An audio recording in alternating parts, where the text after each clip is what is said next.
በጭላሎ ተራራ ስር የከተመችው ዝምተኛዋ ከተማ አሰላ። የአርሲዋ መናገሻ አሰላ ዝምተኛ ነች። ስታወራም ሲወራላትም አይሰማም።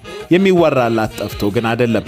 ምናልባት አቅፎ ከያዛት ጭላሎ ተራራ እርጋታን፣ በመላው አርሲ ምድር ከሚበቅለው ገብስና ስንዴ የአርምሞ ዝማሜን ወርሳ ይሆናል። አርሲዎች ብርቱ ናቸው። በግብርና ቢሉ እጅ ወርቆች ናቸው። ዓለም በእግረ ወርቅነታቸውም ያውቃቸዋል። አረንጓዴው ጎርፍ መነሻው ከዚህ ከጭላሎ ተራራ ስር ነው።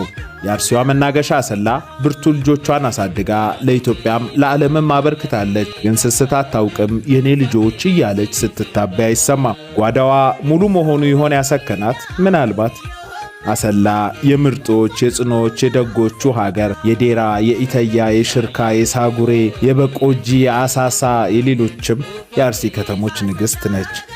አሰላ ለምለሚቷ አርሲ የዝምተኛው አሰላ ልጆች በያላችሁበት ሰላማችሁ ይብዛ። ተስፋ ሪቪው ከአሰላ አርሲ